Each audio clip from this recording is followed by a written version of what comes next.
So, waking from a fitful dream, he struggled out of bed and stumbled to a barred window. From the perspective of the asylum, he beheld a clear night, a large morning star enchanting it. The sight of the star's voice inspired him.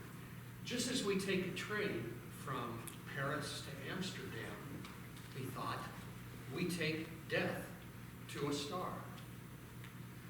About a year later, he died from a self-inflicted gunshot wound to the chest.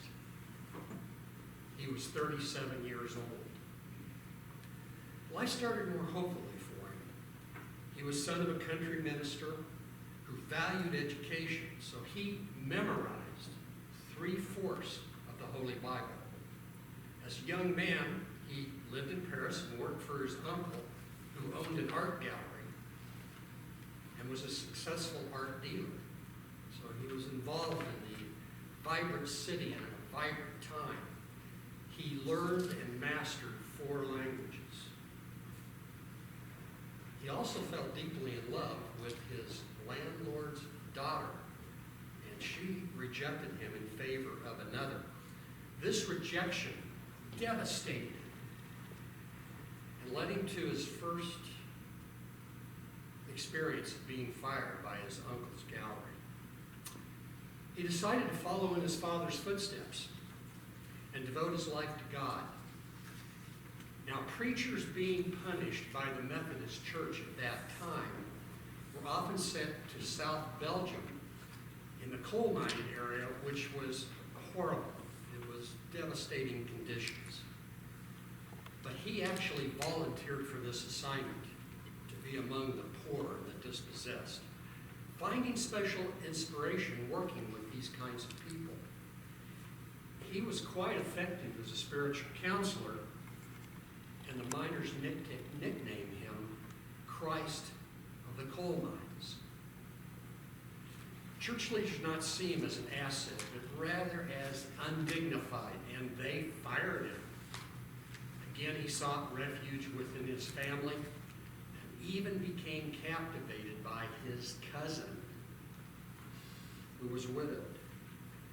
Well, he declared his love for her, and Kate and her parents found this as totally repulsive. Finally, he decided to dedicate the rest of his life to pursuing art. His younger brother saw potential in his paintings and agreed to support him with a monthly stipend just to cover the cost of living expenses. As an art dealer, his brother saw some potential for his art selling in Paris at that time. So during the next 10 years, he moved around Europe while befriending artist peers. He actually started an artist union in a town near Paris where notable artists visited and painted with him. The stipend his brother gave him was adequate for living expenses, but not enough for models, paintbrushes, canvases, and expensive oil paints. He often lived solely on coffee, cigarettes, bread, and the psychedelic liqueur absinthe.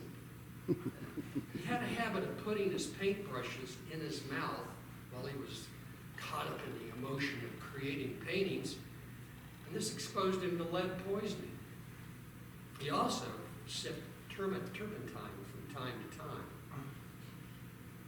Well, you can imagine these horrible health practices and the hallucinogenic effects of absinthe contributed to his occasional spells of madness, and thus the asylum that I described at the beginning of this story.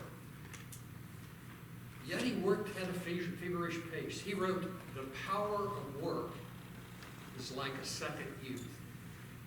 During 10 years of prodigious output, he created 2,100 oil paintings and watercolors. Yet he did not gain favor of the rich art collectors of that time. People in the town where he lived treated him viciously. He was the object of ridicule, and they even signed a petition asking government officials for his removal. During this decade of frenetic work, his younger brother was only able to sell a single painting that would be worth $2,300 in today's money. Vincent van Gogh, who often signed his paintings just Vincent because nobody could pronounce Van Gogh, felt despondent, lonely, and rejected for most of his adult life. He shot himself in the chest as a final act of self-loathing, although he did not successfully kill himself outright. He died 2 days later in his brother's arms. The final moment of an incandescent light. Today we view Vincent as one of the greatest artists of the 20th century. The 1889 painting that I described, inspired by a clear night like tonight, was, while he was in the asylum, became known as the Starry Night, and is housed at the Museum of Modern Art in New York. His painting called Iris is sold for $54 million at auction. Another painting, a portrait of a doctor who took care of him while he was in the asylum, sold for $83 million.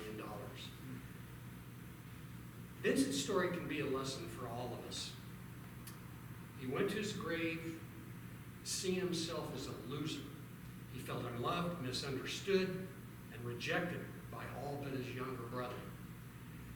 Most of us experience some of the pain that followed Vincent through life. Maybe we fail to achieve our most private dream, or we lose love, or we feel misunderstood. These feelings are part of the human experience. Vincent's story teaches us that in the end, we may never know the full scope of our impact on the world. Our total influence may only emerge after we are gone. So next time things don't work out, remember Vincent, an asylum, and a painting called The Starry Night. It is a priceless masterpiece and one enduring legacy of a downtrodden and defeated man who created the work. And as one post-nut, tonight, this weekend, begins a movie called Loving Vincent. This is a masterpiece of a movie we should all see, because it is the first movie that's done entirely with oil paintings, 66,000 of them. Mr. Toastman.